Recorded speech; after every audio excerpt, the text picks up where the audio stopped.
For the night, got me fucked up. Two bad bitches feeling right. I got dumb luck. Yo, what's going on everybody? This is Rockin' here. Welcome back to a brand new video. Today I'm going to be teaching you how to time remap your Valorant edits or gaming edits in general in Adobe Premiere Pro. Just before I get started, I'd like to say I've made several other tutorials all revolving around Valorant and gaming editing. You'll find them all in a playlist on my channel, on screen right now, link in the top right corner, as well as the end card on this video and in the description if you'd like to check out any of those. As well as follow me on Instagram, Twitter and TikTok at RocklandVL for updates on the channel and extra content. Now without any further ado, let's get right into this. Now just like to start by saying I'm no expert at this. I actually edit in After Effects, which I have a lot of tutorials on my channel if you'd like to learn how to do that. Especially when it comes to things like time remapping, I'll stick to After Effects entirely, as the graph editor and the time remapping tools in After Effects are a lot better than in Premiere Pro in my opinion. However, I got loads of requests to make this video in Premiere Pro, so I thought, you know, I'll show you how to do it, but the results that you get will hopefully be better than mine if you dedicate a little bit of time to it. But otherwise, if you want to make edits like this on screen right now. Okay, cool, can we calm down? Anger and flame slapped in the face with your palm. I don't know what to do when it's late and I'm tired. And you're on my mind, take a hit to feel higher. Text you again when I'm feeling inspired. I recognize I'm reigniting a fire. Hey, what you want to do with me? Then make sure you get After Effects and check out my After Effects tutorials. I do have a time remapping tutorial in After Effects as well, which will produce better results than is possible with Premiere Pro. So make sure you check that out. There'll be a link in the description as well as in the top right corner right now if you'd rather go and learn how to do that. But if you're comfortable with Premiere Pro and would like to edit in Premiere Pro instead of After Effects, then of course that's what this tutorial is for.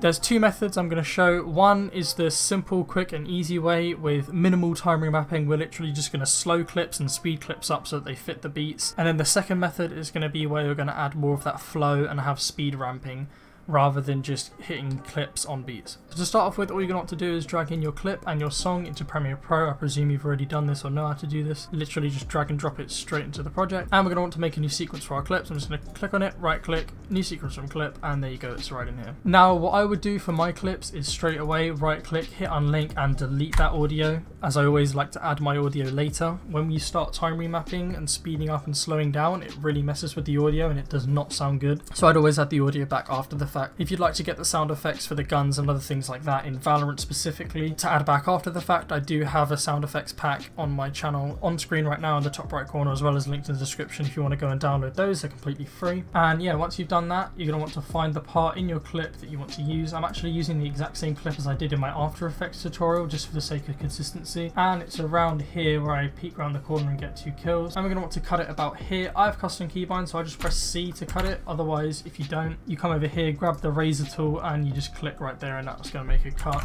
If you'd like to set up keybinds like me, then come up to edit, keyboard shortcuts, and on here you'll see I have C as add edit. I'm not sure whether that's default or not. If it is, then obviously you won't have to change that. I have X as ripple delete, and I have Q as ripple trim previous edit to playhead. And that's pretty much all you're going to need for this sort of thing. So all I'm going to do is come back to my clip, and I've decided I want it to be here, so you can press C and then grab it and X to ripple delete, or you can just find the point, and for me I have Q set up, so I just press Q and it's going to cut the rest of it away just like that. So it's at the beginning of our timeline. And now what you're going to want to do is add your song. So I'm just going to drag and drop the song in. The song I'm using is called Dumb Luck by 404 Vincent, if you'd like to follow along with what I'm doing. And then all you're going to want to do is find the part in your song. So for example, if we listen to the beginning of this song, I don't want to be syncing to that, I want to sync to this section.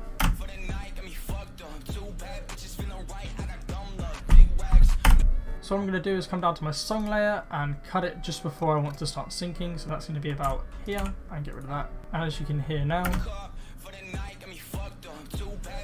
you can see we've got the part that I want to sync to. So now all we're going to do is mute and lock this audio layer, and I'm going to go through my clip and I'm going to cut it up at the points where I get the kills. So you'll see right here, I'm going to use the left and right arrow keys to navigate frame by frame, and I'm going to go to the point where the kill appears in the kill feed, which is right there. And I'm going to press C on my keyboard to cut it, or you can grab the razor tool. And I'm going to go to the point where I get the next kill, and I'm going to cut it there. And now typically what I do if your kills aren't back to back like this is I'd cut it where I get the kill and then cut it at the end of the spray. If you're using an operator, you just cut it to the point where you cock the gun back. So in my case, I'm only using a rifle, so I'm going to cut to the end of my spray. Of course these 2 clips are back to back, so I don't need to do that as it's pretty much the exact same spray. But for this second kill, I am going to go to the end of the spray, which is right there, I believe. Yep, right there's where I shoot the last bullet, so I'm going to cut there as well. And then all you're going to want to do is make a transition that's going to go into your next clip. So I'm going to have it swing round until it points to the right side,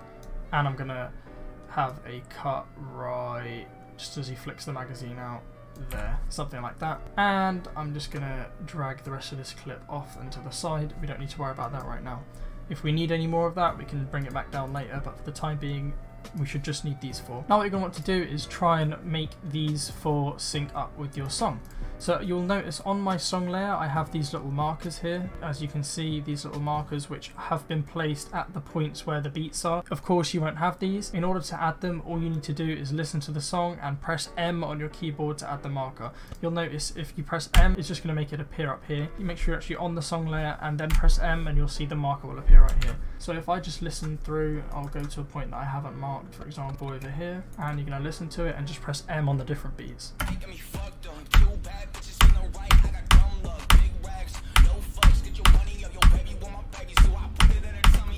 Literally that simple. So you'll see now where the markers are is where the beats are.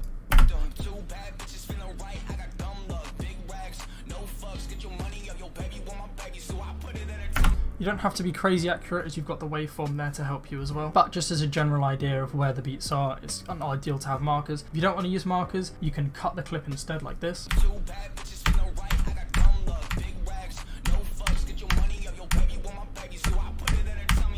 And then you can just work like that. Of course, if you have the layer locked, then you're not going to be worrying about moving any of these around, but I just rather use the markers as it's less destructive. And I'm just going to come back here and you'll see all the markers are here where the beats are. Now what I'm going to try and do is get these clips to line up with the markers. So I want this clip to be between the beginning and this marker, this clip to be between this marker and this marker, this clip to be between this marker and this marker, and this clip to be between this marker and this marker. It's literally that simple. And now what I'm going to do for that is I'm going to double click to the right of V1. You'll see this empty space. Just double click it, it's going to make it bigger.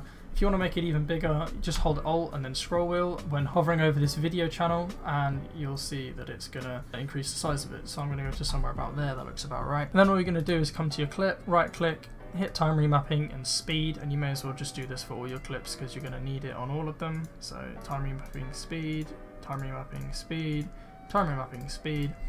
And then I'm going to drag these three clips off for the time being while we work on this one. So all I want to do is get it between the beginning and this marker, and in order to do that I'm just going to do it by trimming and slowing it. So I don't need to be this far behind the wall, so I'm going to cut it a little bit, so about there, and you'll see that's brought it slightly closer. Of course you're not going to want to trim any of your clips after the beginning, otherwise you'll have parts of the gameplay missing. And now in order to make this clip fit between the beginning and this marker, all you're going to do is you'll see this line in the middle. If you drag it up, it's going to increase the speed, therefore making it shorter. If you drag it down, it's going to make it slower, therefore making it longer. So all I'm going to do is drag up to a point 137 you can see is too much, so I'm going to go down a little bit to 118. If you can't tell what the speed is, what the speed percentage is when you're dragging it, you see under my cursor there's that little box there that tells me the percentage. Otherwise you can see it up here, and all you're going to do is just drag it down and down and then up a little bit, and just trial and error, and there you go, I've got it on the beat right there. You'll see I think this marker is actually slightly off, so I'm going to go around here is where I want it to actually sync to. So I'm going to just drag it up a little bit. There you go, bang on right there. So now you can see my clip is in between the beginning and the end, and it's the exact same clip that we had. Nothing's been cut away from it, it's just sped up a bit. And now we're going to do the exact same for the second clip, so I'm going to drag that across and make sure that it lines up like this, and I want it to be between this marker and this marker. This marker I think is slightly off as well, so I'm going to go for somewhere more like this, where that marker is. There you go. You'll see where the waveform is, you'll see this is where the beat is, so I'm going to go, this is directly on the beat, and then what I'd normally do is sync a frame afterwards. It's always better to be late than early when it comes to syncing. And then all I'm going to do is drag this down to make it slower and therefore longer, and get it to the point where it lines up with my current time indicator, and up a little bit. You saw that was 62, so I'm going to do something like 61, and there you go, it's bang on. And do the exact same with the next clip, so drag that across, put that on there, just like that. And we want it to go to this marker, which again I think is way too late, so I'm just going to go one frame after that and put the marker there instead. And I'm going to drag this down, make it a bit longer, and up a little bit, down a little bit. So you saw 69, I'm going to go for 71, 70, there you go. Next clip, and I'm going to try and fit that between this marker, and I think that marker is actually pretty good. So I'm going to slow it down a little bit, too much. And there you go, you can see that's right as well. So if I play this back quickly, if I put my out point here and I sequence render into out, and if I unmute the audio, that would help as well.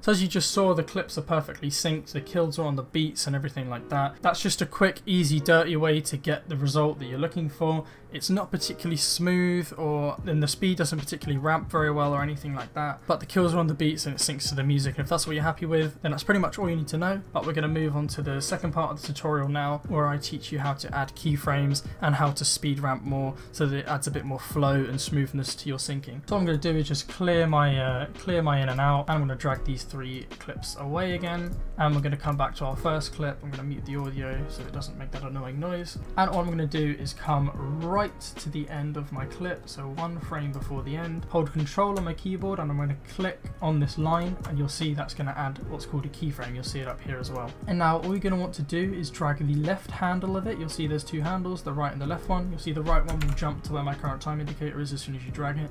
I'm going to drag it about halfway down the clip, something like that. A little less than halfway is roughly where you're going to want it. I'm going to put it at halfway just for the time being. And now all I'm going to want to do is drag this side down, and you're going to want to drag it down by roughly 30%. 30 is just a guideline when it comes to speed ramping and time remapping and things like that. There aren't any particular values or presets you can go with. It is pretty much just eyeballing it, figuring out what looks good to you. It really depends on what happens in the clip, how long the clip is, and a variety of other factors, but it's going to be roughly 30 from my experience. But of course, don't stick to it by any means. Do what you think looks good, and in my case, it's probably going to be more or less than 30. We'll see, but 30 is roughly a guideline. So I'm going to drag down by about 30 on here, so you can see it's at, what is it at, 120, so I'm going to go for about 90, drop that down to about 90 on this side. You'll see dragging it down, and you'll now see that there's this little ramp here, and that's going to be between where these 2 keyframes are. So if I drag this one out, you see it gets longer, drag it closer, it's going to get shorter. And then all I'm going to want to do is come to this other side of the clip, and I'm going to drag it up to the point where the end of this clip meets this marker. So I'm going to drag up and keep dragging up, and you'll see that this is getting shorter, so I want to drag this more to the middle, and now I need to lower it a bit more and lower it, and you'll see there you are. You've got the clip synced to the marker. I'm actually going to move it up a little bit because I want to sync it slightly before, and you'll see now you've got this clip which starts off slow and then progressively gets faster. Now this curve here is very linear and it's not particularly smooth, so in order to fix that, you're just going to click one of these 2 little handles, and it's going to bring up this little box in the middle. If you zoom in, you can see it's got 2 little handles of its own. I'm just going to drag it around about 45 degrees, something like that, and it's going to make a sort of little S shape. You'll see if you drag it more, it becomes more drastic, something like that. You just want to leave it about 45%. You can play with it depending on how much you turn it, depends on how extreme the ramp's going to be, but I think around 45 degrees, something like that, is about good, and you'll see it's now going to start off slow and slowly ramp up. This is similar to what an Easy Ease keyframe in After Effects does, and yeah, there you go. And now we're going to drag our next clip over, which is right here. So this clip is where he comes in and gets the kill, just like this, and I'm going to do a pretty similar thing. So I'm going to come to the last frame of the clip, press Control and click on the line right there. I'm going to drag it about halfway down, drag this side down about 30, so it was at, what was it, 60, so I'm going to drag it down, there you go, something like that. And I'm going to drag this side up and drag these to the middle. Remember, you want to have about half of the clip with a ramp on it. And you can see, there you go. You'll see if it starts disappearing off the edge like this, just bring it a bit closer like that, drag this in a little bit and try again. So I'm going to go to about there and then drag this out like that and drag that up a little bit, and there you go. And you can see that's now right on the beat right there. Click one of these, do the little 45-degree thing again, and you'll see now these 2 clips are pretty similar in the way that the curves are. Now what I'm going to do is drag the next clip across just like this, just like that, as you can see, and I'm going to do much the same thing. So I'm going to come to the end, frame before the end, Control, click on the line, drag this to about halfway, drag this down by roughly 30, and I'm going to drag this and drag it up and drag this to the middle, drag it up again, and as you can see, if I drag this in a little bit more down, there you go, that now lines up with the marker. So you can see about half of it is with the ramp. Click on this, do the little 45-degree thing again, and now these three clips look very, very similar. And this final clip, we're going to want to do the exact same thing, except this will be a transition. So the clip after it, we're going to do basically the inverse of this, and I'll show you what I mean in a sec. So I'm going to come to the last frame again, control click on the line, drag it about halfway out, go down by about 30, go down to what, 90, go down to about 60, 59, something like that will do. Drag this to the middle, drag this up, keep dragging it up, drag this to the middle, drag this down, drag that across a bit, drag that down a little bit, and you'll see, there you go, it's about halfway with the ramp, and it's on the marker again. Click 45 degrees, and you can see all these clips are pretty much the same. So now just before I preview this, one thing that I do recommend when you're slowing and speeding up clips is you add some sort of time interpolation. And basically what that's going to do is make up for lost frames. So for example here, you can see we're slowing this clip down to 38%. So almost a third of the frames don't exist each second. So this clip is a 60 FPS clip, and the sequence we're working on is in 60 FPS as well. So every second, only 38% of the 60 frames that would normally be shown are being shown, as it's being stretched over time. So that's only about 22 frames a second that's being shown, which is going to appear very choppy. So what I would normally do is select all the clips, right click, hit time interpolation, and then optical flow. Frame sampling is just where it shows the exact same frame over and over and over again until it reaches a new frame. Frame blending is pretty much where it takes the frame before the gap, the frame after the gap, and it just overlays them on top of each other, so you sort of get a merge of the two. And then optical flow is where it takes the frame before and the frame after and creates its own frames where it figures out how to get from the previous frame to the next frame. And I'll show you what I mean in a sec. So if we choose optical flow, which is best in my opinion, you'll now see the clips will now all run at 60 FPS, and the majority of the frames on the slowed clips are actually going to be frames that Premiere Pro has made itself and aren't actually recorded during the gameplay. Come to the end of my clip, press O to get the out, and I'm going to go up to sequence, render into out. I'm going to turn the audio back on. If we just skip through, I wonder if... Okay, so you can see what the optical flow has done. You'll see it's sort of broken this ring around here. You'll see it will then snap back, and if we keep going, you'll see these sort of artifacts, and you'll see up here it's all glitchy. The side of the mini map is all glitchy, the magazine's got some glitchiness around it, the numbers over here are slightly glitchy, and that's basically where it's taken the frame before there was a gap, the frame after there was a gap, and it's tried to figure out what frames would be in between. And it sort of struggles with HUD elements, but it's really not that noticeable, as this is only visible for literally one frame. You see it suddenly goes straight back to normal again. Of course this frame is slightly bugged as well, but that's in motion, so you won't notice that either. That one's pretty good, and it's really not that big of a deal unless you are literally slowing it down a crazy amount, which in this we're not. So if I just play this through, it should be synced just like it was before, but we've got these speed ramps going into each sync point, which just gives it a bit more flow. So if I play this for you now,